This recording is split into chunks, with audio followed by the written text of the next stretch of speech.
नमस्कार मंडळी, मी वरद विजय चव्हाण तुम्हा सगळ्यांचं स्वागत करत आहे. मंडळी, अलीकडे ज्या ट्रेलरनी मला खूप जास्त इम्प्रेस केलं होतं त्या सिनेमाचा ट्रेलर म्हणजे धुरंधर. आणि जेवढा टीजर किंवा फर्स्ट लुक मला त्याचा आवडला नव्हता, तेवढा मला या सिनेमाचा ट्रेलर खूप आवडला होता. आणि जेवढं निराश टीजरनी केलं होतं तेवढंच एक्साइटमेंट मला ट्रेलरमध्ये वाढली होती.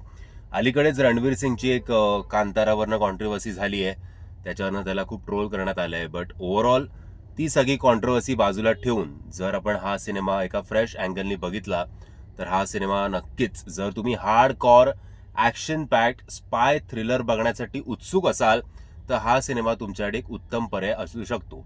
फक्त प्रॉब्लेम एकच आहे की हा 3.5 तासाचा सिनेमा आहे, म्हणजे इंटरवल आणि सगळं धरून तुम्हाला ऑलमोस्ट 4 तास थिएटरमध्ये तुम्हाला स्पेंड करायला लागतील. बट हे 4 तास वर्थ आहेत स्पेंड करणं, याच्यात काही शंका नाही आहे. या सिनेमाचे डिरेक्टर जे आहेत आदित्य धार, यांचा पहिला सिनेमा होता उरी. उरीनी सुद्धा आपल्या सगळ्यांना इम्प्रेस केलं होतं. पण या सिनेमामध्ये ते अजून एक पाऊल पुढे जाऊन स्पाय युनिवर्स काय असतं ते समजवण्याचा त्यांनी आपल्याला प्रयत्न केलेला आहे. राईट फ्रॉम द स्टार्ट, सुरुवातीला कांदाहार अटॅक होतो, हायजॅक होतो. त्यानंतर आपल्या पार्लमेंटवर जे अटॅक झाला होता त्याच्यावर भाष्य केलं जातं. त्यानंतर रणवीर सिंग एक स्पाय म्हणून पाकिस्तानला पोचतो. तो आता पाकिस्तानला कसा पोचतो हे जाणून घेण्यासाठी हा सिनेमागृहात जाऊन बघा. तो तो तिकडनं एक एक माहिती आपल्यापर्यंत पोचवत असतो. पण एवढे सगळे एफर्ट्स घेऊन सुद्धा अनफॉर्च्युनेटली 26/11चा इन्सिडेंट घडतो.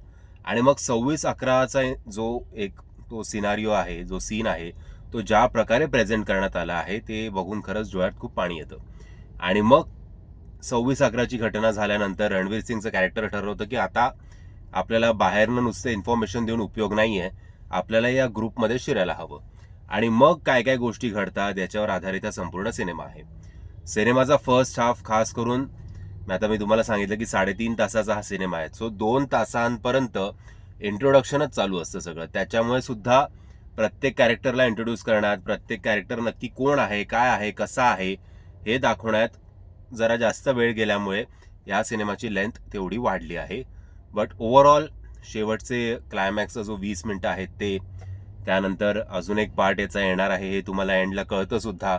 आणि प्रत्येक कलाकाराचा अभिनय, त्याच्यामुळे हा सिनेमा खूप वेगळ्या उंचीवर जातो. फक्त तेच आहे की तुम्हाला या जॉनरचा सिनेमा आवडायला पाहिजे, कारण हार्ड कॉर ॲक्शन आहे आणि ब्रुटॅलिटी आहे खूप. सो ती ब्रुटॅलिटी प्रत्येकाला झेपेलच असं नाही, त्यातून ए सर्टिफिकेट सुद्धा आहे. सो तुम्ही काय सहकुटुंब सहपरिवार जर लहान पोरबाळ तुमच्यावर असेल तर तुम्ही नाही बघू शकणार हा सिनेमा. बट ओव्हरऑल जेवढा इम्प्रेस मी झालो होतो हा ट्रेलर बघून, तेवढाच इम्प्रेस मी झालेलो आहे हा सिनेमा बघून. एक थोडं लेंथचा इश्यू बाजूला ठेवला तर मजा आहे. जर ओव्हरऑल तुम्हाला स्पाय थ्रिलर्स आवडत असतील तर हा या वीकेंडला तुमच्यासाठी उत्तम पर्याय आहे. मी या सिनेमाला देतोय 3.5 किंवा 4 स्टार. तुम्ही हा सिनेमा बघितला आहेत का? जर बघितला असेल तर माझ्या मताशी तुम्ही सहमत आहात की असहमत आहात हे कमेंटच्या माध्यमातून कळवा. व्हिडिओ आवडला असेल तर लाईक, शेअर आणि चॅनलला सबस्क्राईब करायला विसरू नका. जय हिंद, जय महाराष्ट्र.